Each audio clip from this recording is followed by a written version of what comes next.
Hey everybody, it's GauntletX and welcome back to some more Magic Arena, and today we're going to be playing another Premier Draft of Edge of Eternities. Without further ado, let's get into the pack one pick one. We've got several powerful options here. The strongest cards are in multicolored. We have the blue-black board wipe bomb rare that also helps mill your opponent out in a long game. Then there's the Biomech and Engineer in green-blue. Gives you a lander token to ramp up and a big mana sink later. Those cards are insane, but there's also a couple really good mono-colored options if we want to stay more open. But I'll go with the nice bomb rare here. We'll grab the blue-black board wipe and be pretty happy with it if blue and black end up being open. That said, for pick two, I think the best cards here are completely off of blue and black. This stuff all looks pretty filler. What we have are an excellent green card, probably the best common in the whole set, Galactic Wayfarer. Territorial Bruntor out of red is a good card draw engine, so just an excellent finisher for red. And then the Rayblade Trooper synergizes super well with what white is doing in this format. There's a lot of great aggressive white decks that the vast majority of them care about either +1/+1 counters or having a really wide board of creatures, and this does both. So a lot of really strong options in this pack. The best to potentially play our rare would be Galactic Wayfarer. Green is the best color to be splashing around with, so we could play green-black and splash in the blue pretty easily off of lander token nonsense. And I think the Wayfarer is just one of the most flexible cards there because it is an absolutely phenomenal green spell to fit into any green color pair no matter what. Pick number 3, we have All Fates Stalker out of white, a removal spell on a stick, and it has some fun warp combos where we have decent filler beef in green, Death Toucher in black, not much in blue again, but there's also Breeding Pool to get some fixing towards this potential 3-color deck. I think the green cards are filler enough that if I do want to try to go Sultai Splash, Breeding Pool's a pretty high pick, so it's really between that and the All Fates Stalker.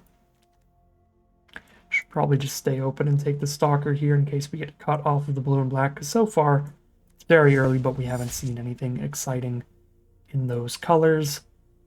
That kind of remains the same here. I like Dockworker Drone a lot. I like Servondum for black-white aggro. But for blue and black, there's like a couple mediocre counterspells, and that's it. I'll go for the Servondum here. It has the highest potential upside for a black-white deck. And then if there's any good black cards in the future, we could take those highly to go blue-black or white-black. Multiple cards towards that as a color here. Well, no good black, no exciting blue. We just take the Night Luminary for a great white spell. Getting a lot of creatures onto the board off one spell is exactly what white wants to do. Cryo Shatter towards a blue-white double spelling deck would be okay, but to stick to what we're doing with Servondum, the Monoist is good for that archetype as well. Get some chip damage in with flying, and it replaces itself when it dies, so it's good at keeping your board state wide. It's good at doing any sacrifice synergies. Pick 7, Starfighter Pilot, fine filler 2-drop, where we can take speculative fixing. Comet Crawler's nothing exciting though, so we'll go for the pilot here. Pick number 8. Prospector's another fine filler 2-drop. And here is where I'm a little bit sad. We did not end up going for the white uncommon pack 2 over the Wayfarer. I believe it was between like Wayfarer and then that solid white uncommon, as white did end up looking like the place to be. So that uncommon would have played super well. Pick 9, some filler green beef. I don't think Swarm Color is very good, even if you are like the black-white deck. Tenderfoot might actually be good in green-white, and we're most likely in white over anything else right now. I don't know, if I do end up in green, I would really hope that it's with these 3 cards in the same deck instead of the white spells and the green spells together. But we'll see how it goes. Monost is quite a bit better than boosters, unless you have something that specifically cares about equipment. So I will go a little off color on that pick. Pick 11, Hole Carver. Actually reasonable. Might be getting there for a Servandum deck. This card's really good in the go wide aggro decks because then all your little 1/1 human tokens and your 2/1 prospectors and stuff just can't be ignored the turn you play this because now, or they can't be blocked really well because now they're hitting for 2 apiece and they're trading up into anything. Pretty gnarly. And you can do that twice in a row really easily. You do it the turn you play it. The second time you do it, Servandum's probably going to die because there's 4 toughness, but you do get 2 triggers before it dies in combat.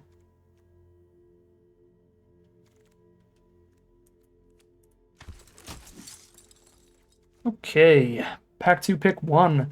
Depressurize for really efficient removal, of which we have 1 right now, 1 All Fates Stalker, which is only temporary removal.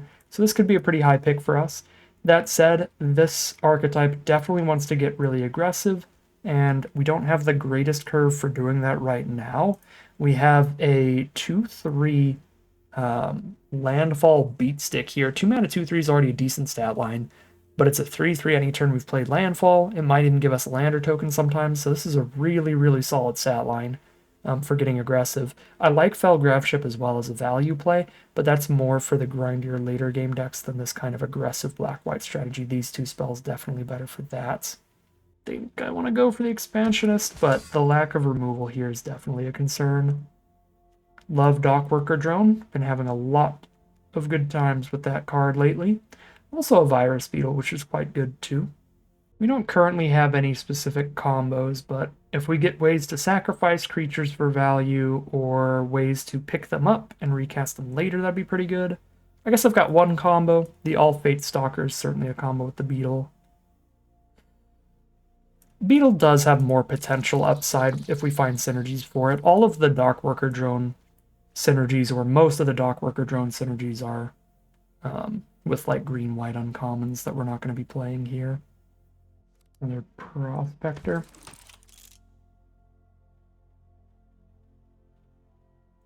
Definitely starting to feel like I should have just taken that removal spell pack to pick 1 here, because we still have 0 non-creature spells at this point. That is by far the thing we're looking for the most as we push towards the 3rd pack here. Almost halfway through pack 2. Much as I do need some non-creature spells, Torpedo's a really bad one. So we get another 1-drop in here with Hole Carver. Alright, Temporal Intervention's better than some random filler creature. Another Monoist. If we get enough non-creature spells, I think Intervention will be one of the first cuts, because we're not the greatest at triggering Void every turn. Okay, Auxiliary Boosters over the Sentry. Sentry's really just in here for stationing Spacecraft, being a 4-power creature. You can start tapping very early in the game. Okay. I have no idea what's happening in this draft. This was the only good black card in the whole pack, and it wheeled around. But I saw no other good black non-creature spells the whole pack. I mean, I'm really happy about that, but also a little confused. I guess we do get a Depressurize, at least, before we hop into that 3rd pack. Okay, pack 3, pick 1. Banishing Light has got to be the pick here. More flexible in terms of what it can kill than Radiant Strike, even though it does have the downside of potentially getting Shattered Wings or something. For pack 3, pick 2, we see a 2nd Depressurize. We did wheel the first one, but don't think any of these are good enough. Oh, wow. I actually like the Starforge quite a bit. If we flood out, just spit out a 2/2 robot every turn. If I'm 100% confident I can wield Depressurize, then I take Starforge, but I'm not. It was just so weird. It'd have to be pick 10 now, and now there's literally nothing else in black. And the off-color cards aren't even that strong. It's a little risky, but I went for the Starforge because I took too long to click on depressurize again. But I did at the last second think I should probably just take depressurize. But I guess we'll find out here.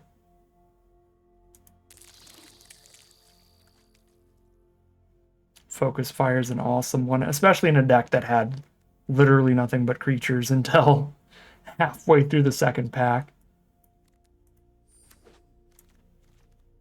That'll make that do a lot of damage. There's the Exosuit Savior to go with the double Virus Beetle. Get shredding our opponent's hand away. Pick 6, another Night Luminary is pretty great when there's no non-creature spells in the pack for us. Take the good creature. Plays super well with Servandum. If our opening hand is like Night Luminary, Servandum, and 5 lands, that's still kind of a hand. Because I get to have 3 creatures on board by the time I cast the Servandum off of just that one Night Luminary. What a lucky pickup. I love these man lands, these creature lands. So if you see an on-color one, generally would scoop it up. That said, the strongest ones are the ones with some form of unblockability. So Celestial Colonnade for flying and the Creeping Tar Pits for literally unblockable. Those are really, really good. Okay, we didn't wheel that other depressurized, or at least we don't know yet, but we got some other depressurized that nobody wanted. So I do like that. But yeah, anyways, the unblockable creature lands are like the best ones, but any of these are good.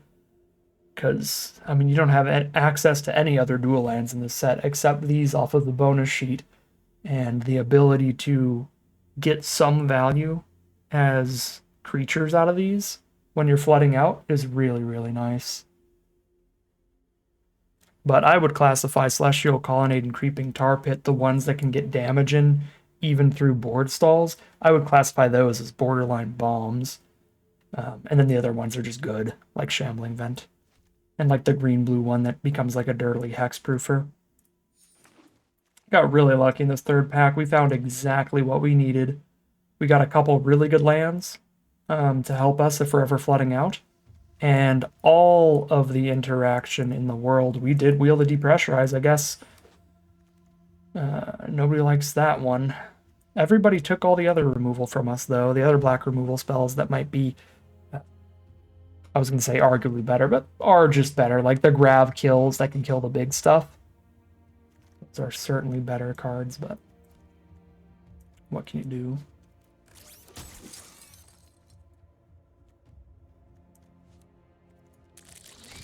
Playing Grav Blade. This is the deck, right? Yeah, that's 23 non-land cards, 2 lands. Both of our lands, both of our non-basic lands help prevent mana flood. So I really don't feel the need to cut down on lands here. I might even be able to add one considering 2 of our lands are pseudo spells, but I also don't really see the need to add more lands either. Curve doesn't go insanely high.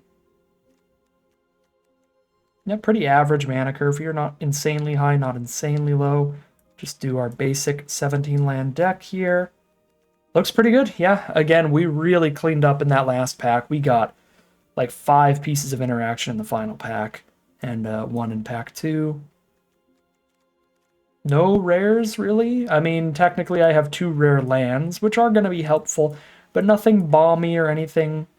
We're just trying to play a nice, consistent strategy of basically all commons and uncommons, and see how well that plays out for us. Without further ado, let's hop into the gameplay and see how this does. Here we are on the play for game number 1.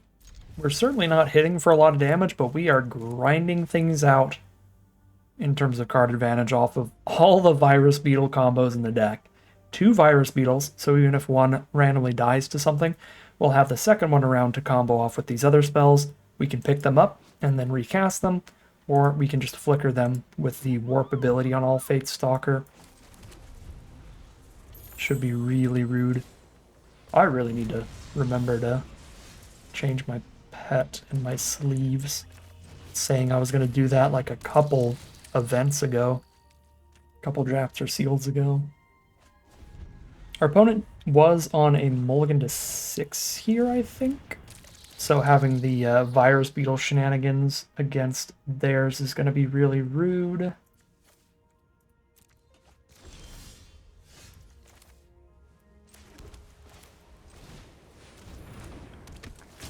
And discard the second virus beetle and just spam the first one here.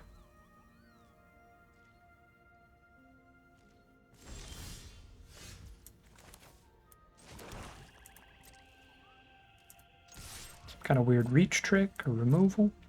Nope, we hit for 2. And here's the virus beetle.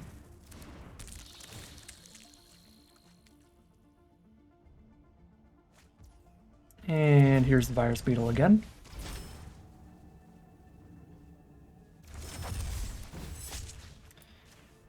If they have cheap removal that can kill the Stalker, it would be really good here. Like if they had a depressurize, because then they get to kill the Stalker before it even exiles our virus beetle. So we wouldn't get to re-up that enter the battlefield effect, and by killing it while it's on the board, it goes into our graveyard instead of getting warped. So that would be an incredibly good time for like a depressurize from our opponent, but they did not have one in their hand there. Probably want to trigger Void or something. Let's just not give them that. Yeah, decode transmissions for some Void value. Our hand is not the happiest against their little virus beetle. This set has like infinitely too many board wipes at rare. There's like 10 different Wrath effects. So I'm not going to play the second Hole Carver. It's just another 1/1. It's not even really getting more damage in, and there's obviously nothing to really kill with it right now. I don't hate stalking the Prospector, but also got nobody that cares about it, really. Just trade a Virus Beetle into it. If I get it out of the way for the 2/2, then that's really all I needed to do.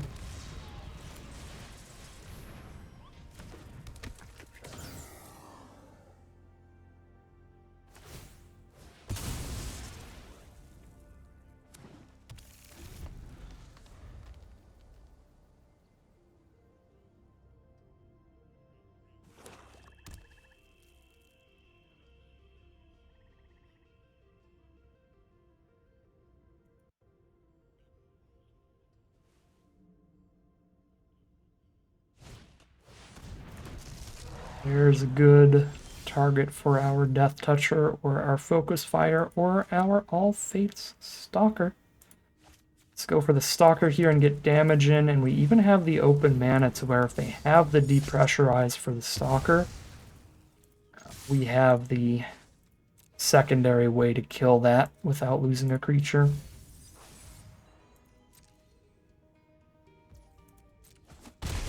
Got them down to 9. There's the Wayfarer for another lander token.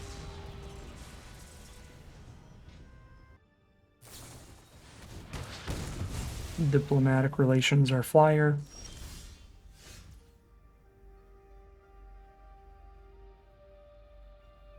To Focus Fire the Wayfarer. I kinda do. We'll play around a second Virus Beetle by holding on this Plains for now.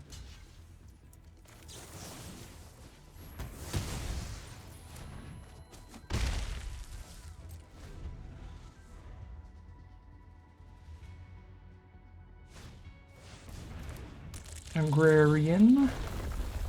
It's a good one. That gives them a lander every time it becomes tapped. I think I will, now that they're playing completely off of the top, and they have a creature with a really good tap ability, I will play the second Death Toucher, so if they draw into a way to kill the first one, they don't get a swing with that to get their triggers. Although a swing with that would already be pretty bold from our opponent.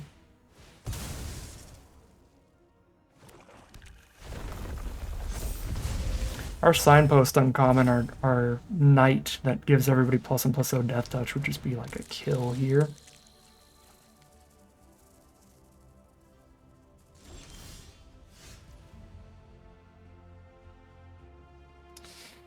If I had this right when they cast Agrarian, I could have killed it, but they've had too many landfall triggers. And it's even still a 2/5 on blocks. A 2/5 doesn't kill the Stalker, though.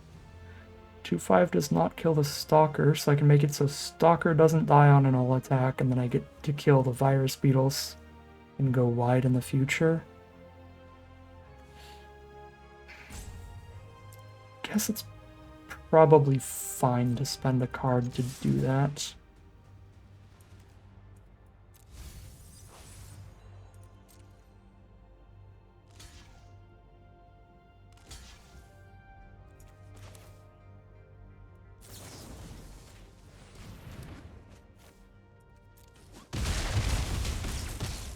Down to 4. Hit for 3 on board. But they top decked the removal for Stalkers, so now we don't. Insanely bold attack. I guess not insanely so. Even if I have removal, they just go to 1. It's still quite bold. Play the Luminary. Save the Banishing Light for lethal next turn.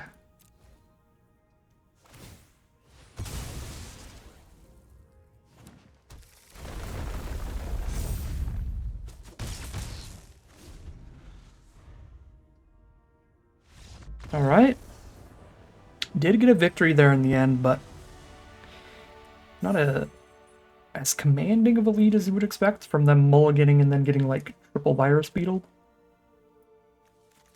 So, not like a super great showing from the deck, just some pretty good luck from us overall, I think, with their weaker start. Gives us a 1-0 start heading into game number 2. Here we are on the draw for game number 2. This hand looks excellent. Multiple really cheap removal spells, which is what you want on the draw, and really cheap creatures. We only have 1 card that costs more than 2 in this hand. And the Sunstar Expansionist plays better when you are on the draw than when you're on the play, because your opponent is a lot more likely to have more lands than you.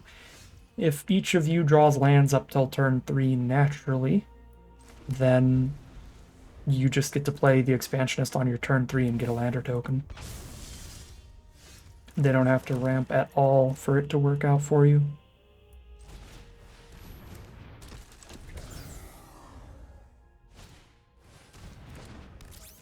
Oh, that's always the worst feeling in the universe. Your opponent misses the land drop that you actually really wanted them to hit.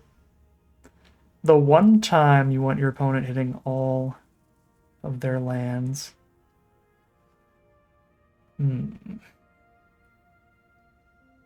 I have enough efficient spells here. I think I can afford to miss a land drop next turn. Drawing an uncastable spell. I might just depressurize here. Seeing as they're stuck on 2 mana. This is a mana dork. Yeah, I'm actually just going to depressurize here.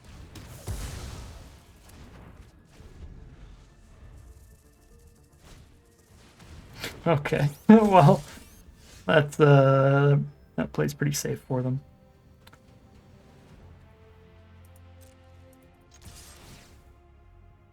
Okay, there's land 4 for the Stalker. We'll definitely keep.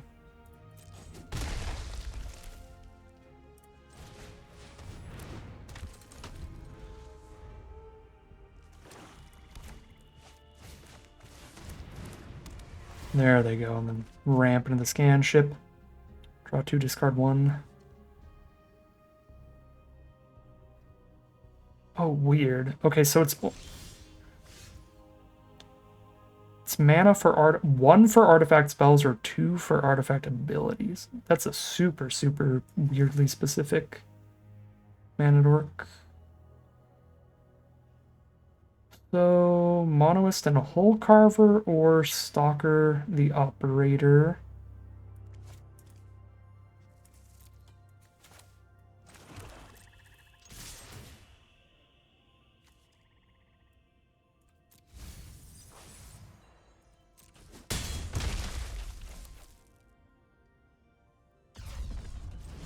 They are probably still in the market for some artifact mana.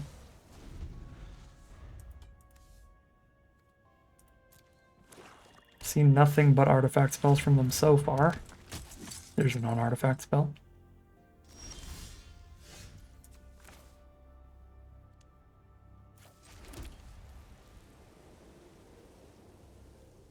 Okay, none of these have combat-relevant abilities. Definitely keep Night Luminary.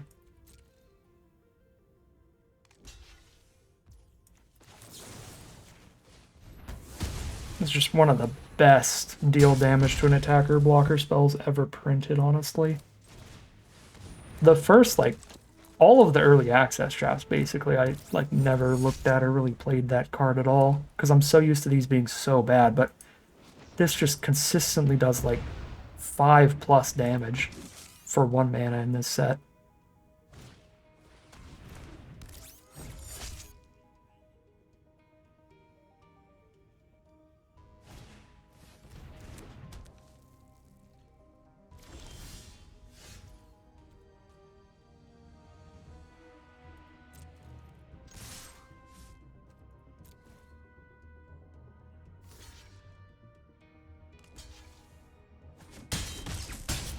If I really wanted to surveil, I could sacrifice this on the attack to do so.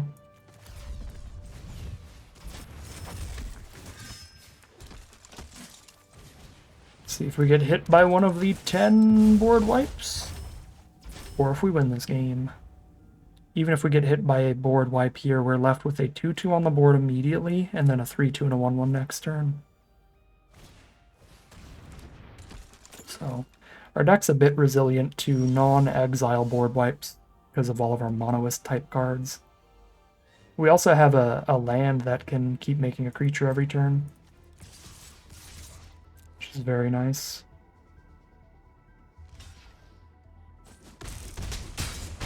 And they go to 1.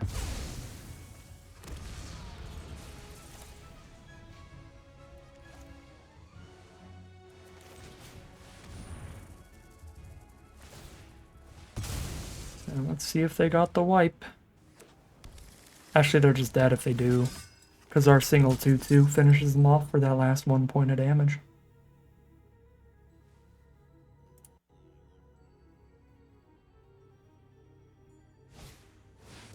Alright. GG. Thank you, Monoist. Very cool. That is lethal. And 2-0 heading to game 3. Alright, here we are on the play for game number 3. Love the flexibility of these Night Luminaries. A 2-mana 1/1 is not a good card. Not a great play, but making sure that even when you haven't drawn a good 2-drop in your opening hand, you still have something to do, and you are committing to the board is quite nice. And you are, in the end of things, after you spend the 4 mana on turn 4, getting a ton of value out of the card. So I really do not mind that.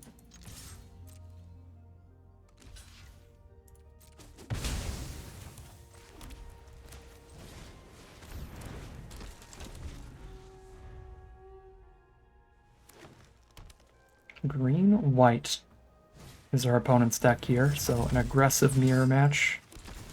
We're just playing a bunch of Night Luminaries because that card is goated.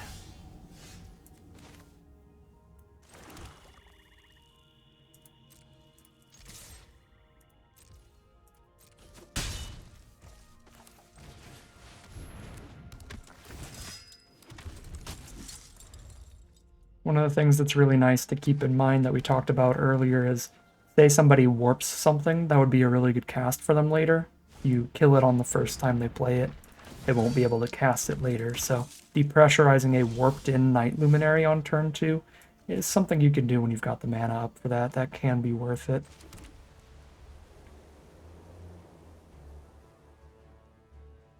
I have so much removal in this hand that I am definitely willing to double removal to clear their board here.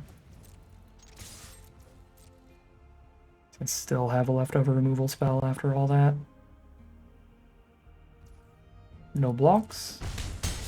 Super chill with me. And we warp.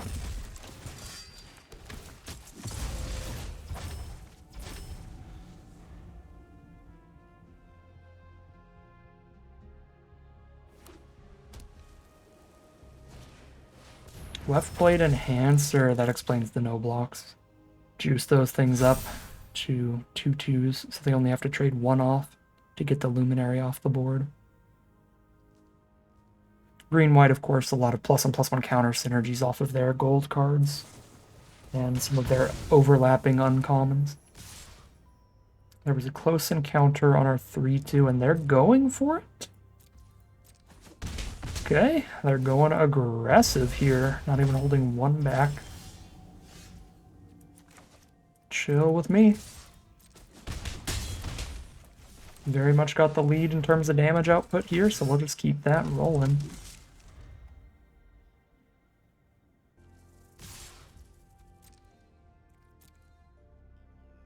Come on in.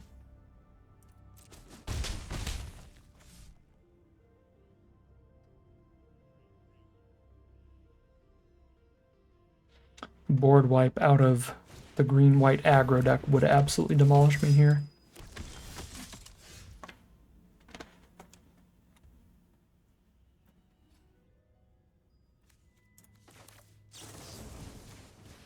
They would not have played that if they have a board wipe. Here's 8 on board unless they have focus fire. 8 on board, alright, they played that real aggressively. And luckily for us, we had the removal to punish them for that and kill them a turn or two sooner than they may have otherwise. That is 3-0 heading into game 4. Alright, here we are on the play now for game number 4. We've been on the play quite a lot today, which has certainly been at least part of our success, I'm sure.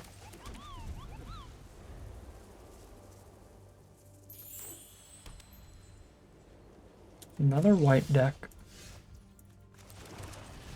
As our opponent's playing in full control mode already. Yeah. They are in serious business mode. I definitely know what I wanted to say.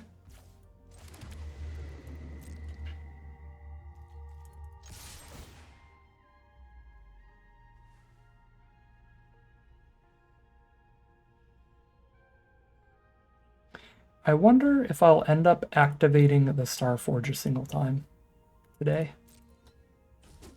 I hope so. I think it's like a genuinely good card. But we are like a really aggressive deck, so if we're ever at the point that we are just activating a mana sink land, it will be when we're in desperation mode, so it's probably a good thing we haven't activated it yet. Wish I had double black here, so I could get this beetle down and also kill the zealot, but that's fine.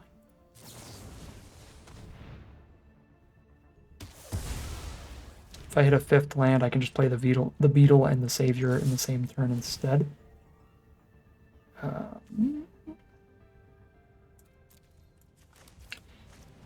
I think I'm probably not picky enough on surveils.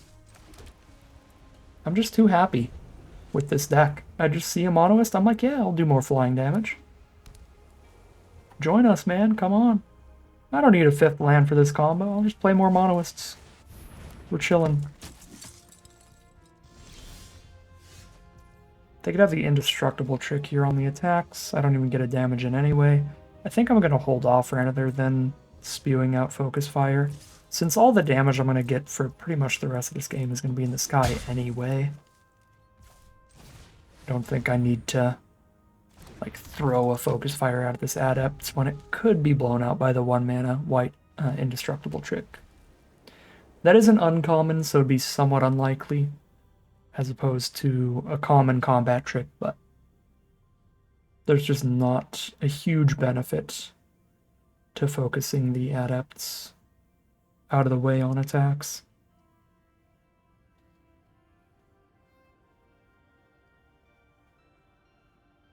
This also just lets me save the focus fire for something that actually has reach or flying later. That would be a lot more important. Okay, there's a Banishing Light, which is really good against our Monoists, because they make sure we don't get the 2/2 out of them.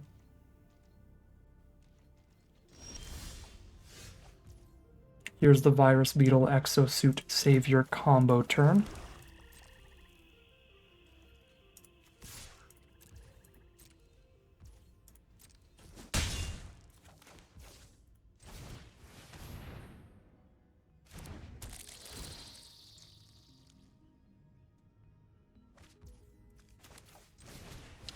Must be flooded over there. That was an immediate Plains discard from our opponent.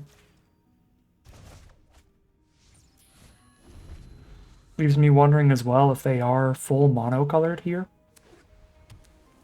7th Plains.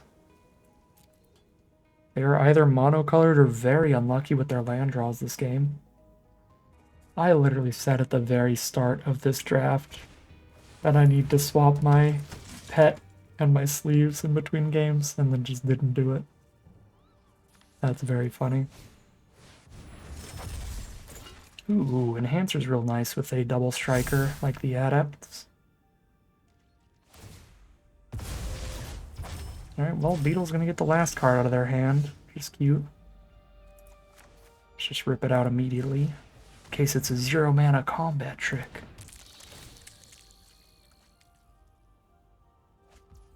It is mono white from them, and it was a good 6-drop. Very good work, Virus Beetle.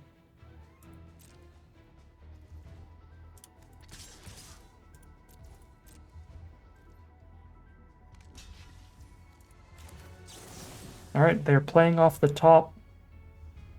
They have a Weft Blade thing that they can cast next turn no matter what they draw, but it's just a big doofus on the ground. They're dead in 2 swings in the sky here. So they have 2 turns to find a flyer or a removal spell. We'll see what they got on their first turn. Their first chance to get out of this. They got something if they aren't just slamming down the Enhancer immediately. So they have an option that is worse than just playing Enhancer. Okay, good to know. Worst case scenario now, I slam down a robot in their end step. Which is super nice. The fact that that Starforge is instant speed as well. Very enjoyable. Ray Blade Trooper. For more counters onto their board, that still doesn't do anything about our flying damage.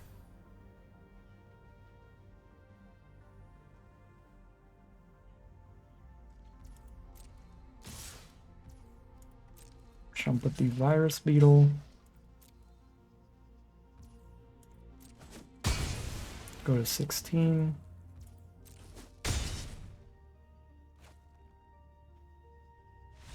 And there's the concession from our opponent. They just didn't find a way to deal with our flyers, so great work from Exosuit Savior and Monoist. And we're going to take a quick little detour here as I swap my sleeves and my pet on video so that I don't forget. We are 4-0 now, by the way. An excellent start with our black-white deck. Just a great run no matter what happens from here. Even a 4-3, perfectly solid. Come on in, Dwayne. And go back to our Thibblethip and Bolas sleeves. Just kind of pairing together basically my 2 favorite Magic characters on one sleeve. I have no idea where that sleeve is. This is the most enthralling part of the video for you all, I'm sure.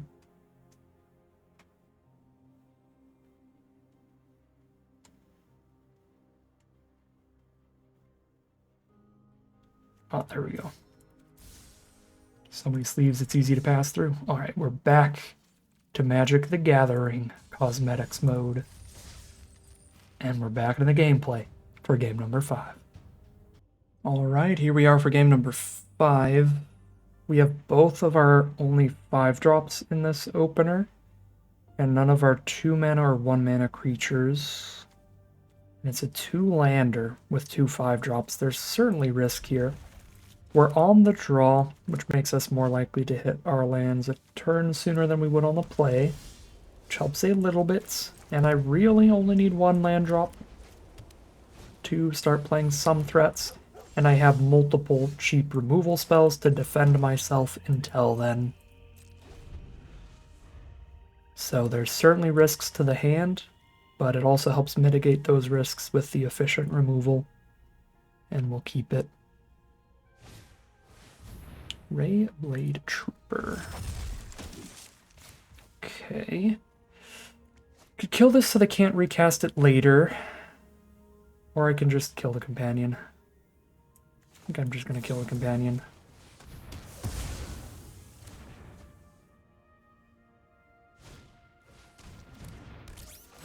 That's a little awkward. I was hoping what would end up happening here is that then next turn they hardcast this and try to put a counter on itself, and then in response to that, I just kill it. As much as I would like to Expansionist here, I want to depressurize the Trooper too before the +1/+1 counter trigger. Yeah, I'm going to skip out on Expansionist for a turn. And on the Monoists. Okay, count on yourself, please, and thank you, please. I'm begging. Okay, fair enough.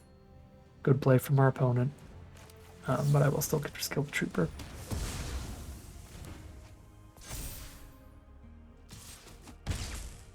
That Hole Carver, absolute MVP.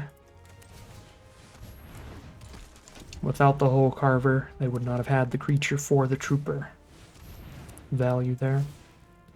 Exile removal on Monoist again, every time. And I cry every time. Top deck a basic and double Virus Beetle them. Rip their soul apart and break their keyboard at the same time. Through the power of the internet, I will smash their keyboard for them. No. Missed the land, missed the land. Still definitely want to be just jamming Virus Beetles while they only have 2 cards in hand.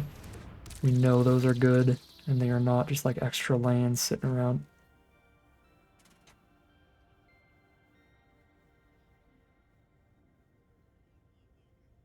Did they miss a land drop? Am I wrong? Okay.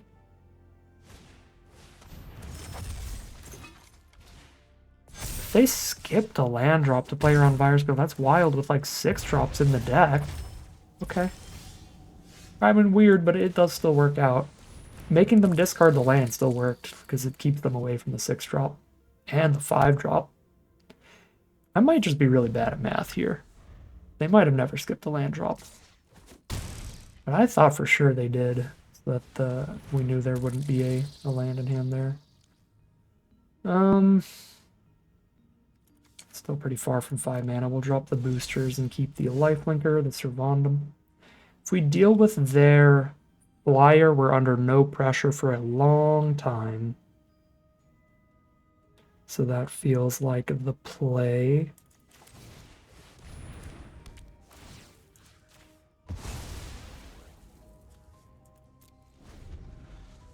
And we're way ahead on cards here. They just have to top deck pretty well to get back to being ahead. Oh my god, and they top decked a rare. That turns into a flying lifelinker. Okay, that's a pretty good start. Jesus. They already have 4 power to station with it. 6 actually on board. Why do I open my mouth?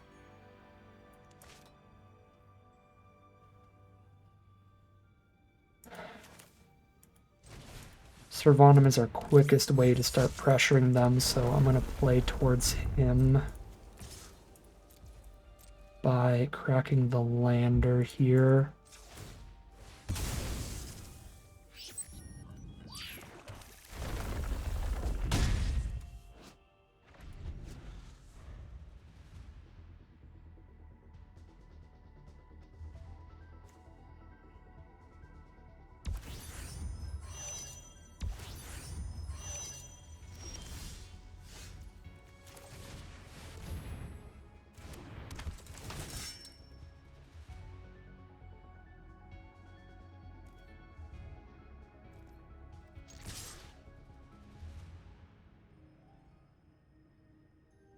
I am only at 10 life. If I hold only Vondam up,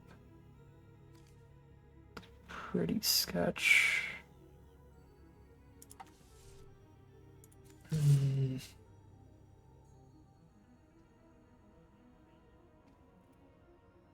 So how bad is one removal spell for us is what we have to think.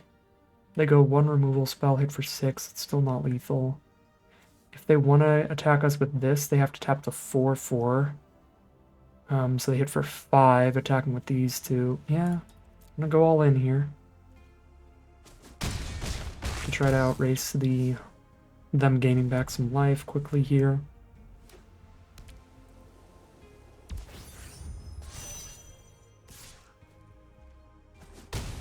Alright, they're back to 10 and we're down to 7. I like Savior Beetle the last card of their hand pre-combat. So if it's like a focus fire or something, they can't kill Vondam, and I get my lifelink. Could be instant speed removal in response to me casting Beetle, though. If it's something that can kill Vondam before I declare an attack with them, then I'm gonna have a bad time either way.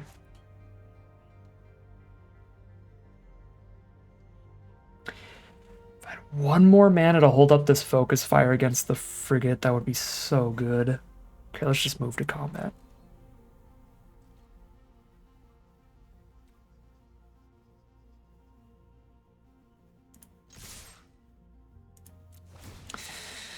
Awkward.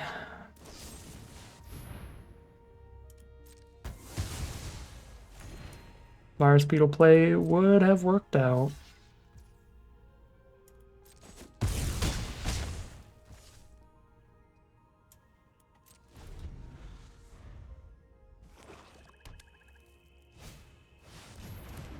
Oh my god, the +1/+1 counter actually just demolishes me here.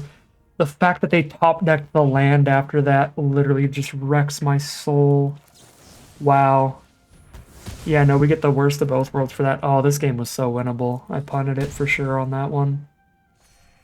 Either if I went all the way through with my Virus Beetle line, or if I played like another creature instead, we could have won, but now we lose. Yeah, oh, that was bad. Well,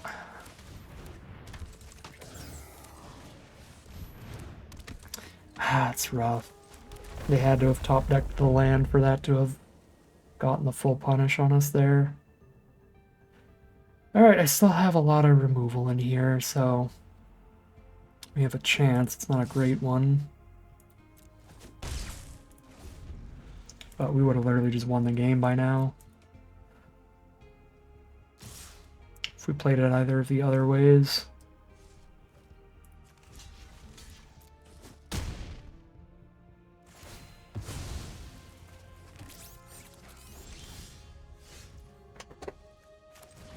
Oh man. That's pretty tilting. But obviously, like, you can't really be mad at anything but yourself on that.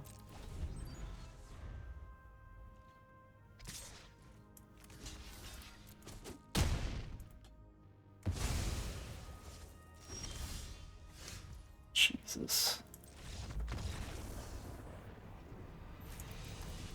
Here we are for game number 6 on the play. We got Beetle into Monoist. Depressurize if they play anything good early. Top end of our curve, we get auxiliary boosters, which is nice. It makes even a little 1/1 Virus Beetle body pretty relevant in the late game, turning it into a 2/3 flyer.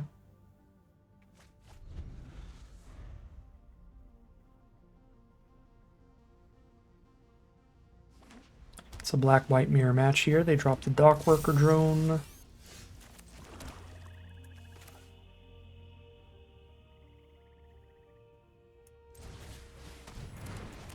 There's an argument to just kill the drone before they have anything to put the counters onto.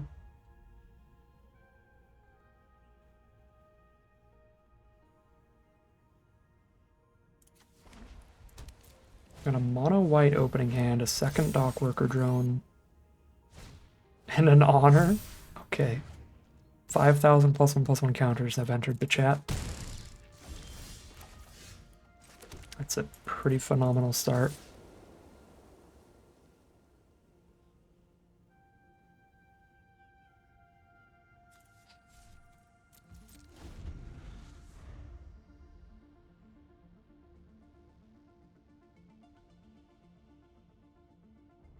We have a chance here to trade into the 2/2 dock worker drone and depressurize the 3/3 before the counters move. If they don't play a third creature pre-combat.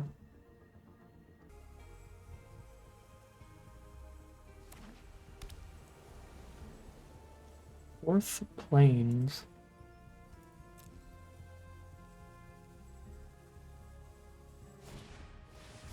And the Rayblade Trooper. Oh my god. Double dock worker drone into Rayblade Trooper is wild work.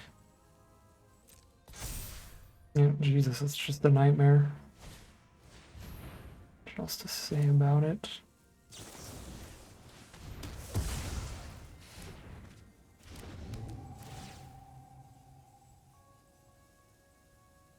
Let's have 2 counters apiece now to move around.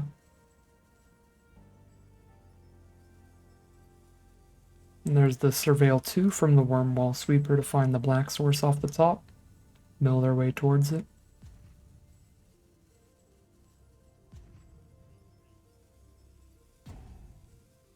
And apparently it is right on top. Along with something else good.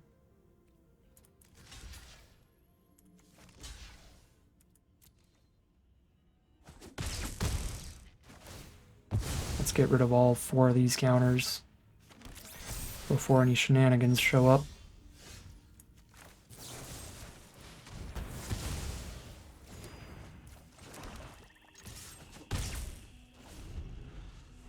And we're in a top deck war, but they just surveilled, so probably have the better stuff. Oh man, Stalker against a token with the warp ability? That is incredible. And then if I play boosters, they just exile that token as well, and even if I kill the Stalker later, I never get it back. That is really, really good against this hand.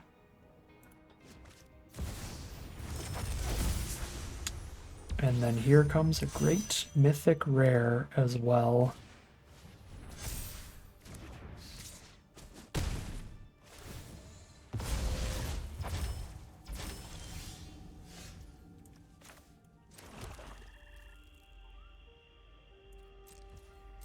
Not banish the 3/3 when we know that they have a 4/5 flying lifelink soon enough. They must only have like 2 black spells. They've played like 10 blue spells or something insane. Or sorry, 10 white spells or something. We've only seen the 1 black spell that they discarded earlier. 1, 2, 3, 4, 5, 6, 7, 8. Okay, so 7 white spells and a colorless spell.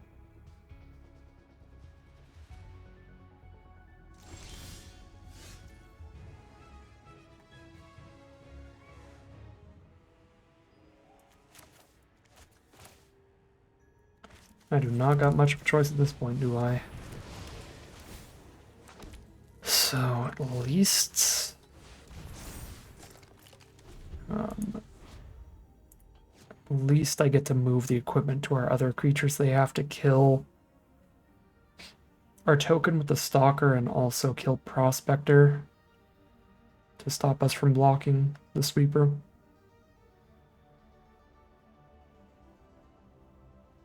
And I moved this because, sure, keeping it on the robot gives me a 3/4 flying blocker, but then it just gives them play Stalker, exile the robot, hit, and I accomplish nothing. At least this way, I get the trade into the Sweeper, or I force them to use removal on Prospector instead of the token. So basically they have to have another removal spell in their hand now. If they have any other removal, then they use that on Prospector and Stalker on the robot, but it looks like... Okay, I was going to say, it looks like they don't if they were going to play Stalker and kill Prospector, but instead it is play Stalker and trade into Prospector. Which could imply they have one removal still. I just didn't want to throw it out on that.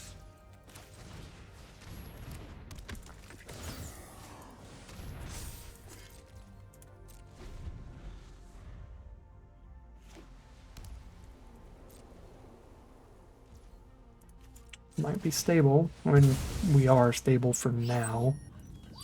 See how we draw here. Honest is a solid one. We 3 toughness on blocks. Sure, let's surveil then. Get rid of the lands.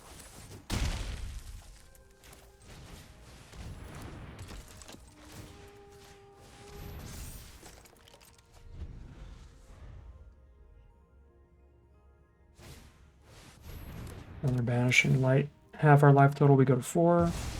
Oh, right, you can Banishing Light a Banishing Light. Well, that's actually astronomically bad for me then. They get their Mythic back.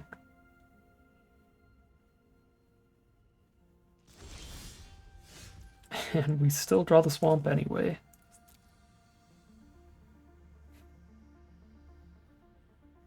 I mean, I literally have no plays.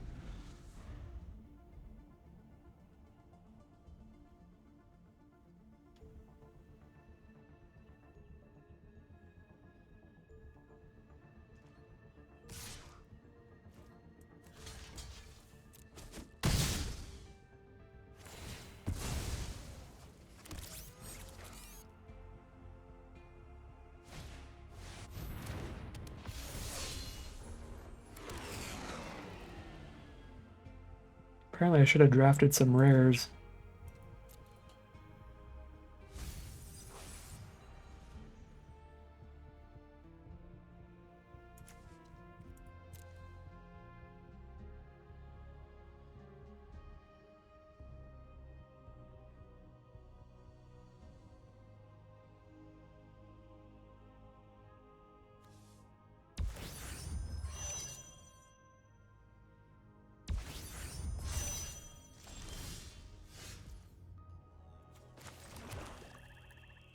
We've got no draws that turn this game around against these. 4-2 it is, heading to game 7. Alright, here we are on the draw for game 7. We got a 1-drop, a 2-drop, and a 4-drop. Multiple pieces of interaction as well. That will be a keep.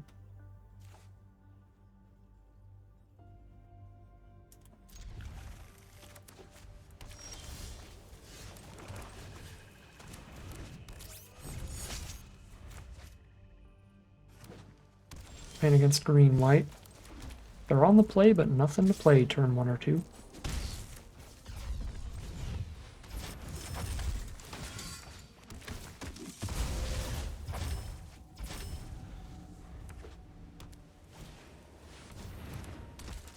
Dual Sun Adepts. I'm starting to get a little worried about these draws. Our draws so far have been land, land, land.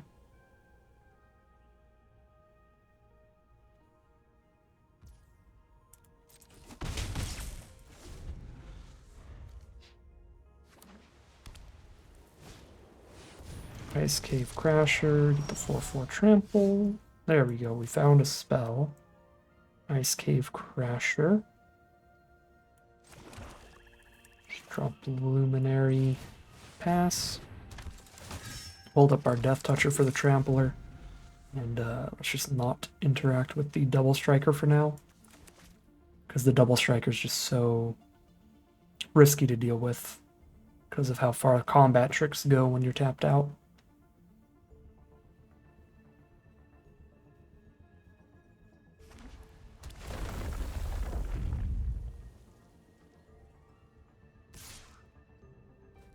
Come on in. Could jump with the 1/1 if I'm really scared. Sounds like a giant growth.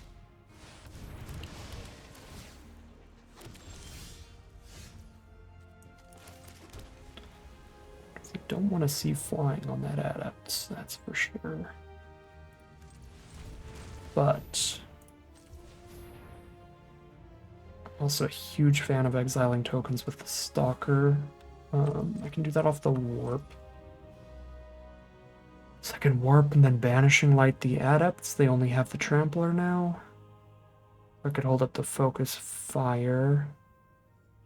It's probably best to be mana efficient here.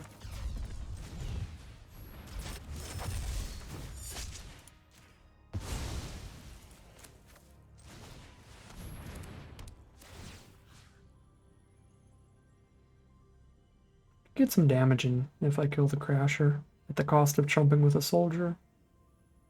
Just don't even think I need to chump. 6 damage in the sky. They need a really big combat trick to force a chump here. Let's just go all in.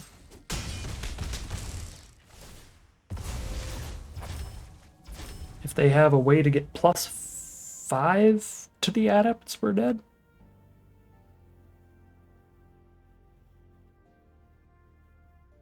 Pretty sure anything that could do that, it would be a rare or better.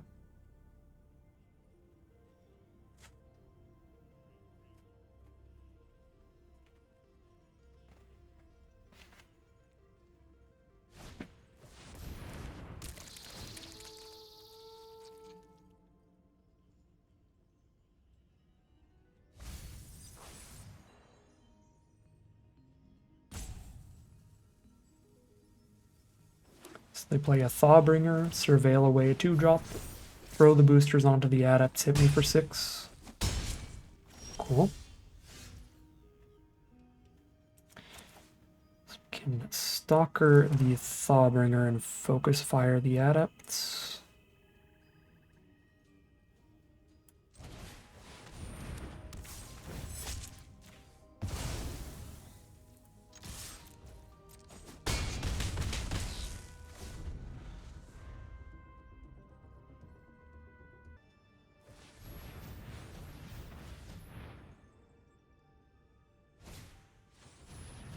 Starfield Shepherd, grab a green 1-mana play from their deck. Oh no, grab a plains and play a 2-drop. Okay, so they pass through.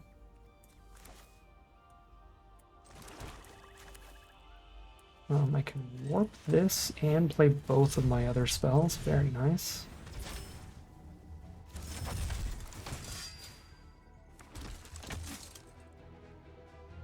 If I attack all, they block the 3/2 and the 2/3 and take 3 damage. They are not dead.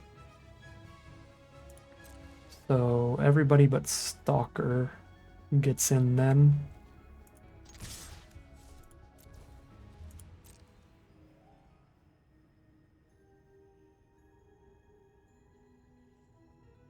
And we'll see what their 2-drop trick is.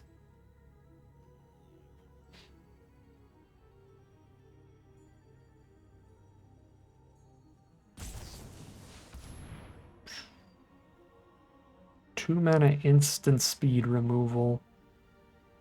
I was not thinking of Close Encounter, because I couldn't think of any commons that are a 2-mana removal spell. In green or white outside of Focus Fire. I forgot about the uncommon, because it's a rare occurrence. That's pretty bad.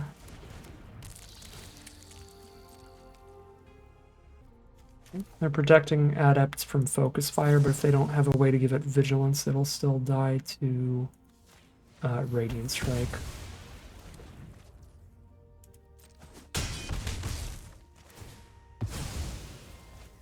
If they have a way to give it Vigilance, we're gonna die.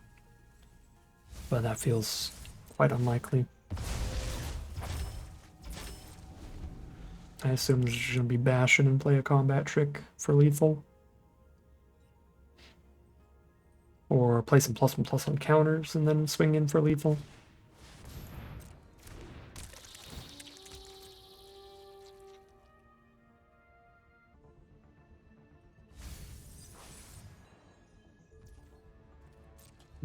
Diplomatic relations.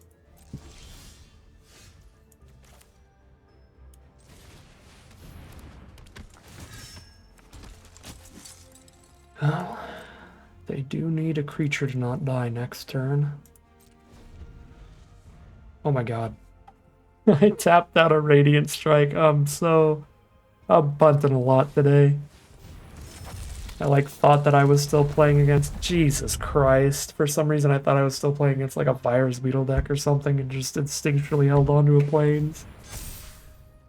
What a frustrating loss. Another game we completely had in the bag. If I literally just play the Plains, I win. Welcome to the punt zone today. So we would have been punt free. We would have been 6-2 1 right now. Man, I am a tired man. I'm not having a good time with this set. I need to... Jesus. I mean, I think we drafted really, really well. Gameplay is always the part where I suffer. I just get bored and tired and punt all day. But the drafting, I think we got a really good deck here, and if it were piloted by a great player, it would be 6-1 right now. It almost definitely trophies from there at a 6-1 record. Wow, this was just the absolute business, just punting gear. Yeah, there's not much I can say about it. It was sloppy gameplay. Like, there's no other way to put it. Just was not focused enough. Clicking too fast, just trying to get it over with. Yeah, I mean, if I was in like a day 2 of an arena open or something, like I would be sitting here and thinking through all these plays instead of clicking through so instinctually and stuff like I did on that last turn punt. And the first loss that we punted as well was a game where I just instinctually was like, yeah, we're just going to pick up the virus beetle and play it. And then it was like, wait a second, now that I do this, I lose to that, so I kind of don't want to do that. Like, in a very competitive event, I would just sit here and think through the turn for like 30 seconds at the start of every turn, so neither of those punts would have happened. I think they were both just me playing a little sloppy, trying to get through the games fast, because it's just a regular everyday draft, so... Yeah, it is what it is. I was not paying enough attention, but I don't think it's like lack of experience with the set or anything like that. I think it's just playing on instinct and not being that focused up on the games. I think these are the kind of things that I almost certainly would not misplay in an event where there was anything on the line. So, not that worried about like learning from those punts for the future. Because like I'm thinking back on how both of those punts happened, and it was literally each time that I just played without thinking quickly, which is not something I do when there's anything on the line anyway. Yeah, I mean, it's awkward. Probably doesn't make for the greatest content. Sorry about that, but I was just going through the motions when I should not have been, and dragged us down to 4-3 instead of 6-1. Again, I think the big stuff that we can learn from this draft that we can use well in the future would be like the drafting process. I think all of that worked really, really well. We started off on blue-black, took some of the best cards in the pack, no matter what color they were in, like the Wayfarer into green that didn't end up going that way, and the full pivot towards Servandum, as that was the strongest card later on there. And then that worked out really, really well. So I think the drafting process itself went pretty well. That's the stuff that we can focus on and learn from to use in the future. I don't really even think there was much to learn from the punts other than if you're not that focused on the game, you're going to make dumb plays sometimes. I was not that focused on the game, so I'll try to stop being as out of it as I am lately. I'm just kind of tired with everything going on, so maybe I'll just start chugging a soda before I record or something. I don't know. I'll do something to wake up and give decks like this the 7-1 run that they deserve in the future, but human error definitely pulling this down to a 4-3 for today. But that is going to end today's video. As always, I'd like to thank my patrons and YouTube members for their support, as well as you for watching the video. If you enjoyed it and are interested in seeing some more, you can always like, comment, and subscribe to tell the YouTube algorithm to send us more in a recommended feed. If you'd like to catch me live, you can check out the Twitch channel in the link in the description below. If you'd like to support the channel directly, you can check out the Patreon link in the description below. But other than that, as always, thank you very much for watching, and I'll see you again soon for some more Magic Arena.